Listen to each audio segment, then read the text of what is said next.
Hey now, welcome. I am doing the 20 record link challenge. I think Noble Records started this off, and I love the idea of it.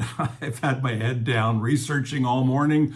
Like Mike at MGK Boston said, it feels like an assignment, but it's an assignment I'm happy to take on, but it sure is time consuming and been a lot of fun. And I could see doing a few more of these at some point in time. The kind of rock family tree component to this, linking up artists and bands. So the idea is basically to link 20 albums together based on, producers, artists that are performing in it, and find links. And I'm going to also follow what Harris Pilton suggested I do. If you check out Harris Pilton's page, he's got a great sense of humor and very knowledgeable. I'm going to link it all back to the first record again as well. So first record is, because I've been listening to it all the time, Time Out of Mind, Bob Dylan, the remixed version out of the box set. And so this first record, I've got my cheat notes down here just in case I have a hard time remembering exactly what the link is. Recorded at two studios, Daniel Lanois' studio, but also Criteria in Miami. And REM did their album Automatic for the people at Criteria Studios in Miami. REM, there were some orchestral arrangements on this particular album, including Night Swimming and a few other tracks. As we know, this was kind of a more sophisticated release before REM was more straight ahead sort of rock and roll. The orchestral arrangements were done by none other than John Paul Jones. John Paul Jones also did some orchestral arrangements on Satanic Majesty's request.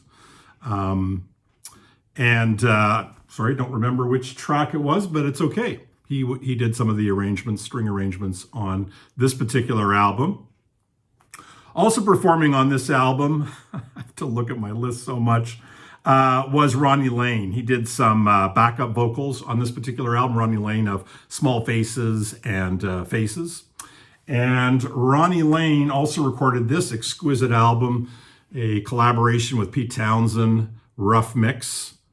On this particular album is a track called Annie. Anybody who knows this or doesn't, go straight to Spotify or Tidal and listen to that song. Very beautiful tune, highlighted by some beautiful accordion work. And that accordion work is by none other than Benny Gallagher. Benny Gallagher, doing the accordion on Annie off of Rough Mix, also wrote a song called Heart on My Sleeve. Heart on My Sleeve was covered by Brian Ferry on this record, Let's Stick Together. And Brian Ferry. Brian Ferry is a good foundation to be able to jump off of. Brian Ferry, on this particular record, Chris Spedding played guitar. Chris Spedding also worked with John Cale. And John Cale's Slow Dazzle, which I don't have in front of me actually, I'm going to take a pause and I'm going to grab it. I've got a compilation of his first three, or his three island recordings. And he played guitar on Slow Dazzle, which was, I think, the second album maybe of Island Records that John Cale did.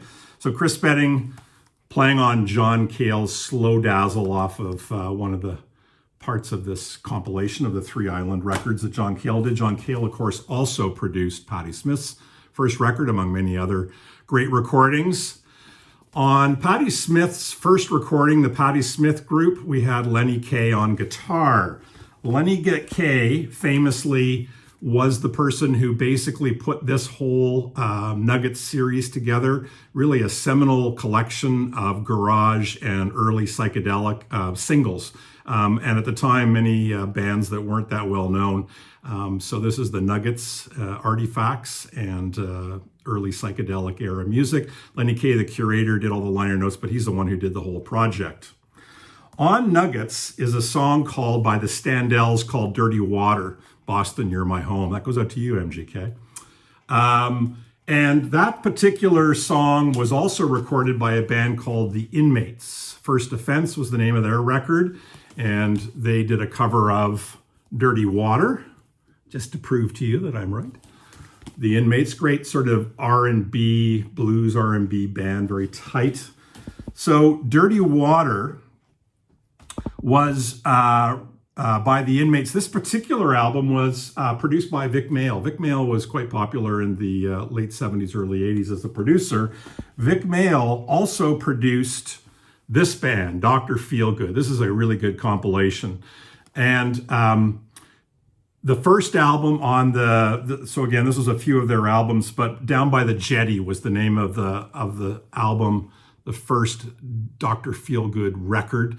Some would say that they are also one of the early sort of punk proponents, especially Wilco Johnson. Man, his guitar playing was crazy. I'm going to put a link in down below, and you're going to see Wilco Johnson, the way he played guitar, had a huge influence on Andy Gill of Gang of Four, on Paul Weller, many others. But it's not just the way he played, which was a very open kind of like strumming and just manic, but also his whole stage persona, the way they described, critics had described him as looking like he was gunning down his audience. So I'm going to put a link to what I consider to be, sorry, a little sidetrack here, one of the greatest live television rock and roll performances ever. I've watched this over and over again. I can't get enough of it. And it's their first song on their first album, Down by the Jetty, and it's called She Does It Right. And whew, man, it's great. So you'll be the judge, but I'll put that link in there in the description. She Does It Right, Dr. Feelgood. Okay. So Dr. Feelgood, one of the contributors was Bob Andrews, who played organ and saxophone with Dr. Feelgood on that first record, Down by the Jetty. And he was a member of The Rumor, Graham Parker's band, and appeared on this particular album and many other Graham Parker and the Rumor albums, but Heat Treatment is a super good record. This album was produced by a gentleman named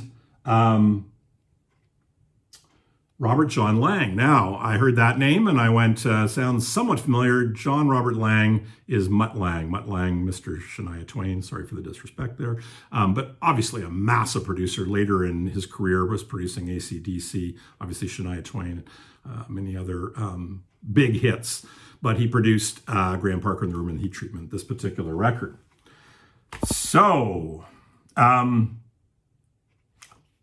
Mutt Lang also early in his career, you wouldn't have known this, he also produced XTC, just one single, This Is Pop. This Is Pop appeared on White Music, but this is one of the singles collections, so singles from 1977 to 1982, and This Is Pop, and Mutt Lang produced that particular record. Producer of the rest of White Music was a gentleman named John Leckie.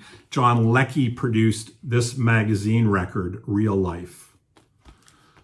This record also contains the single Shot by Both Sides, but you may see there, if you look closely enough, a lot of the songs were co-written by John McHugh.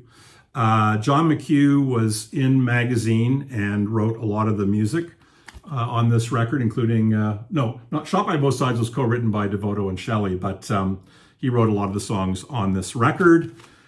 John McHugh also was in the Banshees, 1980 to 82, Susie and the Banshees, and this particular album, Kaleidoscope. He appeared on that. Susie Sue talks of him in reverent tones. He was also a member of Public Image Limited for a while. She feels he was the best guitarist that Susie and the Banshees ever had.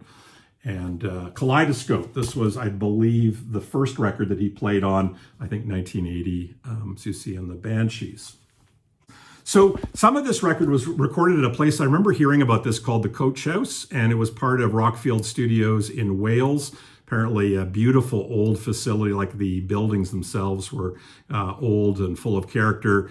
And some of this record was recorded there at the Coach House under the Rockfield Studios umbrella. I think there were two studios that were part of Rockfield Studios, and the Coach House was one of them. And the Flamin' Groovies Now record was recorded there as well in Wales. Flamin' Groovies, this particular record is produced by none other than Dave Edmunds. Dave Edmunds, well, I'll tell you the link in a second. Don't be so impatient. Dave Edmunds played, of course, in Rockpile, played on this particular record. It wasn't a Rockpile record, but Nick Lowe's Pure Pop for Now People. Those of you in the UK, it was Jesus of Cool, his first solo record. And yeah, Dave Edmunds was in Ducks Deluxe. I think he spent time in Brinsley Schwartz. I don't know if he was a bona fide member. But Rockpile was an interesting band. They released records under that moniker, but also usually when Nick Lowe would release a solo record in the early days, or Dave Edmunds would release a solo record, they'd essentially pull together the key ingredients to Rockpile, and they play on each other's records under the band Rockpile. So pure pop for now, people. Most of you probably know about that.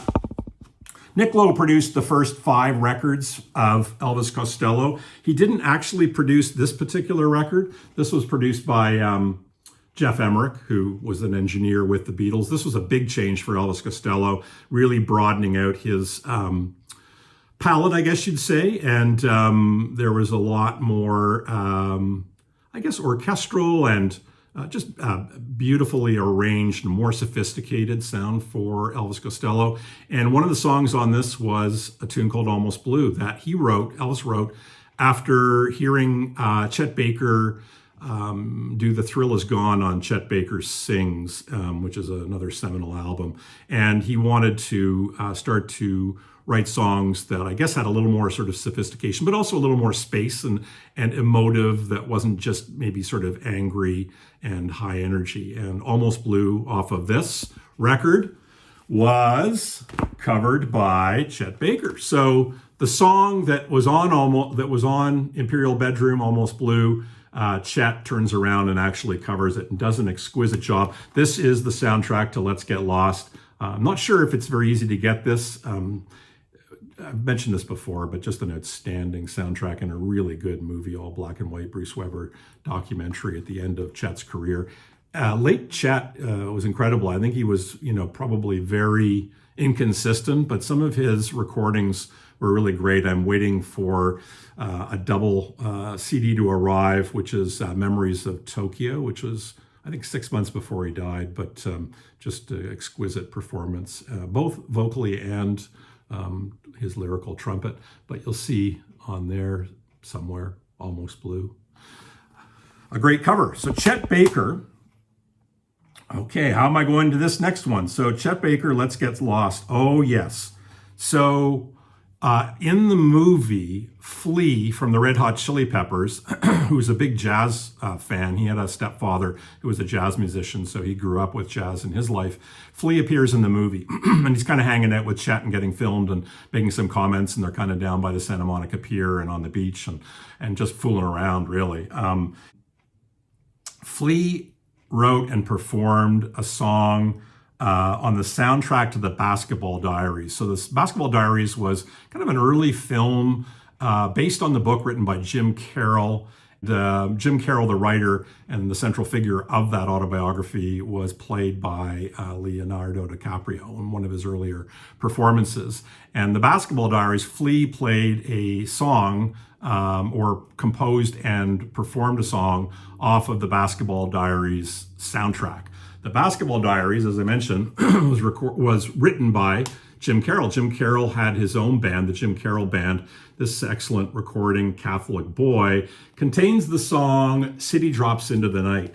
And if you don't know that, that is a song to behold. Give it a listen, again, on the streaming services. But City Drops Into the Night has this incendiary saxophone performance, and it is by none other than Bobby Keys. Bobby Keys, of course, played for years and was really a collaborator in a sense, and hung out with Mick and Keith, and particularly Keith, I think, and performed on Sticky Fingers.